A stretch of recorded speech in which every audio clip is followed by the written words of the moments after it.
तो जो ICC event में जीतना है ना, वो अनफॉर्चुनेटली 90s के प्लेयर नहीं कर सके, with due respect to all their talent, mega superstars, लेकिन वो हमें T20 क्रिकेट नहीं थी। अगर वनडे तो था ना। यही तो प्रॉब्लम है हमारे मुल्क में, हम बिला वजह अब झूठ बोली जाएं 60 साल की उम्र में। अच्छा खेलेंगे तो उनको हम यहाँ बिठाएंगे, बुरा खेलेंगे तो ऑब्वियसली उनकी हम क्रिटिसाइज करेंगे, सॉल्यूशंस बताएंगे। ये मेरे मुल्क के लोगों, प्लीज इससे निकल जाओ कि बिला वजह की तारीफ करने का क्या फायदा जब पाकिस्तान टीम चैंपियंस ट्रॉफी में है ही नहीं, तो उनका जिक्र हम कैसे कर लें दरमियान में। सो दिस इज, ये एक फॉल्स प्रिटेंड में रहना बंद करना पड़ेगा हमें। लेकिन ये सोचने वाली बात है कि 92 का तो जीते हैं, उसके बाद जितनी बड़ी टीम थी क्यों नहीं जीत सके, ये एक सवाल उसने हफीज ने, आई थिंक ये एक वैलिड पॉइंट तो है, वैलिड पॉइंट तो है। साहब किसी से भी पूछेंगे ना, पाकिस्तान से बाहर निकल जाए, किसी से भी पूछेंगे तो वो यही कहेंगे कि ये इससे बड़ी टीम नहीं आई है, इससे बड़े प्लेयर नहीं आए हैं। मैं बार बार बोलता हूँ, और अब मैंने सोच लिया कि ये लफ्ज़ मैं इन लोगों के लिए बार बार बोलता रहूँगा। इन्होंने क्रिकेट नहीं खेली, इन्होंने गुल्ली डंडा खेली है। आते हैं टीवी पे, वो एक हमारा लेजेंड आके कह रहा है टीम बदल दो ना, 6-7 लड़के टीम से निकाल दो, ये लेजेंड है हमारा। मेरे ख्याल में ये जो दोनों हैं, जो इनकी स्टेटमेंट है, इसको नज़रअंदाज करना चाहिए। ये दी भी इसलिए गई कि लोग डिस्कस करें, तो मेरा ख्याल है कि जी मैं इस पे बात नहीं कर सकता। Left some legacy, they left nothing for Pakistan. ना तो कोई आईसीसी इवेंट जीता, 96, 99, 2003 बुरी तरह हारे। एक फाइनल जीत सकते थे, हम बुरी तरह हारे। As a star, as a player, they were the mega superstars, लेकिन आईसीसी इवेंट जीत के हम लोगों को इंस्पायर नहीं कर सके। टैलेंट था ना, जो अवेयरनेस थी 90s वालों में, वो आजकल के प्लेयरों में नहीं है। और 90s के प्लेयर का, 90s के कप्तान की उंगली पकड़ के मोहम्मद हफीज साहब टीम में आए थे। किसी और मुल्क का लेजेंड ये बात करेगा, ठीक है, ओ भाई क्या बात कर रहे हो आप, ऐसे बात कर रहे हो जैसे आपने गली में क्रिकेट खेली है। कैसे 6-7 प्लेयर कैसे बदलते हैं, किसी भी टीम के 6-7 प्लेयर आप बदल दो, क्या वो टीम बनती है? ऐसे कभी भी नहीं बनती। मैं और वसीम भाई जब खेलते थे तो एक स्पॉट ही नहीं खेलते थे, चौथा तो ऑलराउंडर। तो हमारे पास बाद में रज़ाक और अज़हर आए हैं, तो ऑलराउंडर नहीं, आप बेशक शोएब मालिक से पूछ लें, उसको मैंने पीआई के मैच में देखा था, खेलते हुए उसको शारजाह में ले गया था।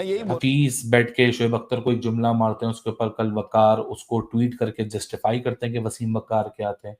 एक अजीब सा तमाशा है, दुनिया पे हंस रही है और ये अपने स्कोर्स को सेटल करने में लगे हुए हैं। मेरी अपनी एक राय है, जो इन्होंने बात की बिल्कुल ठीक बात की कि जो आईसीसी इवेंट जीतना है ना, वो इंस्पिरेशन क्रिएट करता है among the fan, among your generation. 90s के प्लेयर को मैं खुद बहुत बड़ा फैन हूँ, लेकिन जब when it comes to left some legacy, they left nothing for Pakistan. ना तो कोई आईसीसी इवेंट जीता, 96, 99, 2003 बुरी तरह हारे। एक फाइनल जीत सकते थे, हम बुरी तरह हारे। As a star, as a player, they were the mega superstars, लेकिन आईसीसी इवेंट जीत के हम लोगों को इंस्पायर नहीं कर सके। फिर वो चीज़ें थोड़ी सी आई, थोड़ी बदली, मुश्किलात हम लोगों ने फेस की। 2009 में हम लोगों ने जीते, 7 में हम लोग हारे फाइनल, 9 में अल्हम्दुलिल्लाह यूनुस भाई की कप्तानी में हमने जीता, तो एक इंस्पिरेशन आई। अनफॉर्चुनेटली पाकिस्तान के क्रिकेट के साथ एक बैड इंसिडेंट हुआ, जिसकी वजह से पाकिस्तान की क्रिकेट दूर चली गई और हम आज तक उसको रिकवर नहीं कर सके। फिर 2017 की आईसीसी ट्रॉफी जीती, वो बहुत बड़ी इंस्पिरेशन थी। आज लोग आइडियलाइज करते हैं बाबर आजम को। और पे पहले हफीज की बात से पहले कह दूं कि मैच फिक्सिंग ने पाकिस्तान क्रिकेट को बहुत डैमेज करा, चाहे वो कोई भी हो। और जो हफीज ने बात करी कि 90s की अचीवमेंट नहीं, ये गलत है। 90s के जो भी प्लेयर है ना, चाहे इमरान भाई, जावेद भाई, वसीम भाई, वकार, इंजी, आमिर सुहेल, सईद अनवर, आसिफ मुशतबा तक मैं नाम इमरान भाई छोड़ गए थे ना 92। हाँ, लेकिन जीते तो लेगेसी इमरान भाई छोड़ के गए, उसके बाद वो लोग जिनके नाम ले रहे हैं, एक से बड़ा एक स्टार, लोग उन्हें फॉलो भी करते थे, कॉपी भी करते थे। अब इस वक्त एक ही प्लेयर है बाबर आजम, बाकी कोई दूसरों को फॉलो करता है? कामरान को विकेट कीपिंग में फॉलो करते हैं, कामरान फॉलो करता था राशिद को या मोइन को, था ना। अब किसको फॉलो करते हैं सिवाय बाबर के? किसी को नहीं करते, क्योंकि जो एक टैलेंट था ना, जो अवेयरनेस थी 90s वालों में, वो आजकल के प्लेयरों में नहीं है। और 90s के प्लेयर का, 90s के कप्तान की उंगली पकड़ के मोहम्मद हफीज साहब टीम में आए थे। तो पाकिस्तानी टीम चैंपियन ट्रॉफी से बुरी तरह से पीटकर बाहर हो गई है। इस बात की पाकिस्तान में किसी भी क्रिकेटर को नहीं पड़ी है। और दोस्तों, पाकिस्तान के फॉर्मर क्रिकेटर टीवी पर बैठकर कौन बड़ा लेजेंड, इस बात पर घमासान मचा रहे हैं। तो दोस्तों आगे देखिए कि पाकिस्तान के फॉर्मर क्रिकेटर कौन बड़ा लेजेंड पर क्या रिएक्शन दे रहे हैं। वजह क्या है कि उस इवेंट में चाहे उनका बड़ा इम्पैक्टफुल रोल नहीं था लेकिन वो उसमें मौजूद थे, और 2017 की आईसीसी ट्रॉफी ने बहुत बड़ा इम्पैक्ट डाला पाकिस्तान की क्रिकेट में, फिर क्रिकेट वापस आई। तो जो आईसीसी इवेंट में जीतना है ना, वो अनफॉर्चुनेटली 90s के प्लेयर नहीं कर सके, with due respect to all their talent, mega superstars, लेकिन वो हमें देने T20 क्रिकेट नहीं नहीं थी। अगर वनडे तो था ना, मेरी बात सुनिए, ये आपने लाइट मैंने बड़े लाइट नो वो कह रहे हैं न्यूजीलैंड और साउथ अब बात सुने। अच्छा सारे बेगानी शादी में अब्दुल्ला दीवाने हो। मैं ही कह रहा हूँ ये बात ठीक है, ये इसने बड़ी अच्छी ऐसे किया है, सारों को हमको सबको मिला दिया इसने। ये जो 73 वनडेज है ना जो हम इंडिया से ऊपर जीते हुए, ये हम ही नहीं जीते हुए। बेशक उससे पहले देखे ना इमरान खान साहब की लेगेसी के साथ ये चल रहा है, इन लोगों के दौर में भी आके बहुत अच्छी क्रिकेट इंडिया को हराने की। ये वीडियो निकल गई है। नहीं तो मैं खुद कह रहा हूं, मैं तो खुद कह रहा हूं, लेकिन आईसीसी इवेंट नहीं ना जीत के सारे बड़े प्लेयर को कहते हैं। आप 90s के क्रिकेटर्स की लड़ाइयां सुन लें, पाकिस्तान की मुख्तलिफ किस्म के इश्यूज सुन लें, आपको खुद पता लग जाएगा कि क्या छोड़ा। चले जब आप गाड़ी चलाते हैं ना तो आप आगे देखते हैं, पीछे नहीं देखते।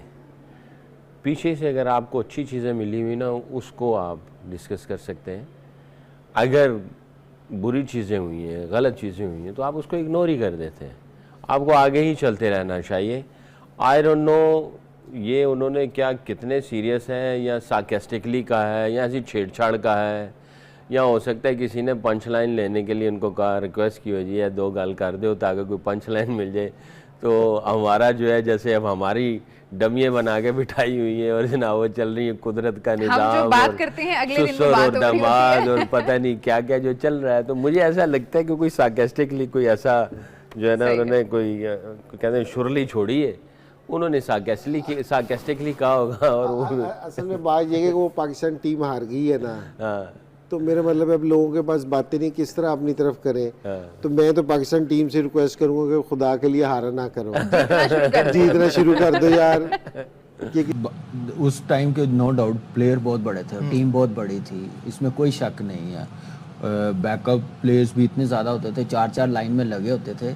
लेकिन ये सोचने वाली बात है कि 92 का तो जीते हैं, उसके बाद जितनी बड़ी टीम थी क्यों नहीं जीत सके, ये एक सवाल उसने हफीज ने। आई थिंक ये वैलिड पॉइंट तो है, वैलिड पॉइंट तो है, लेकिन वो क्या रीज़न था? लड़ाइयाँ, झगड़े। 2003 वर्ल्ड कप में मेरा जब डेब्यू हुआ 2002 में, उस वक्त भी यही चीज़ें चल रही थी, ये कप्तान होगा, वो कप्तान होगा, उसकी टीम ये होगी, ये टीम होगी। उन चीज़ों में ज़्यादा वो इन्वॉल्वमेंट ज़्यादा लग रही थी प्लेयरों की, ना कि वो इवेंट उस टाइम जो चल रहे थे उसकी तरफ ध्यान हो। आप देख लें ऑन रिकॉर्ड है क्या क्या चीज़ें चल रही है, चाहे वो कप्तानी के खिलाफ देख लें, 8 प्लेयर एक साइड पे लगे हुए हैं, ये वो कह रहे थे इसकी कप्तानी में नहीं खेलना, ये होगा तो हम नहीं होंगे, ये आउट कर रहा है। तो ये सारी चीज़ 2009 की चैंपियंस ट्रॉफी में भी हुआ, ये तो हमारा कल्चर का हिस्सा है। लेकिन मैं बात जो कहना चाह रहा हूँ ना कि वो प्लेयर ही, वो दिलेरी थी, प्लानिंग थी, लेकिन फिर भी वो लड़ते थे। लेकिन वो थोड़ा सा जो हफीज़ के कहने का जो मतलब है ना, मेरे ख्याल से ये रीज़न है कि जो आने वाले जो इवेंट है ना वो जीत नहीं पाए इन चक्रों में, इन तो मुझे लगता है कि ये उसका कहने का मतलब। बाकी अपने तो जी, वरना पता नहीं क्या चीज़ें ना हम डिस्कस करनी शुरू कर देते हैं। तो अपने लोगों की ना अच्छी चीज़ें याद करनी चाहिए, अपने लोगों की तारीफ़ करनी चाहिए, ठीक है ना। तो ज़रा थोड़ा सा कौम के मिजाज को ना थोड़ा सा चेंज होने की ज़रूरत है। चले हम अच्छी चीज़ों पे अच्छी चीज़ें डिस्कस कर रहे हैं, हमने करना ही नहीं है, बाकी जो लोग कर रहे हैं। दूसरा ये है कि रिगार्डलेस आप किसी से भी पूछेंगे ना, पाकिस्तान से बाहर निकल जाए, किसी से भी पूछेंगे तो वो यही कहेंगे कि ये इससे बड़ी टीम नहीं आई है, इससे बड़े प्लेयर नहीं आए हैं। तो आप हम छोड़ दें इसको, दुनिया डिस्कस कर रही है तो उनको करने दें और उसको देखें कि क्या चीज़ें। हाँ ठीक है, अभी फाइनल हमारा वो टच एंड गो हो गया, हम लोग वो नहीं कर सके, बट हर किसी को ठीक ठाक तगड़ा जवाब देते थे ये लोग। दोस्तों पाकिस्तान के इस लेजेंडों के घमासान पर आप क्या क्या कहना है हमें कमेंट करके बताइए, और वीडियो पसंद आया हो तो हमारी चैनल को सब्सक्राइब कीजिए, वीडियो को लाइक कीजिए और शेयर करना ना भूलिए। जय हिंद।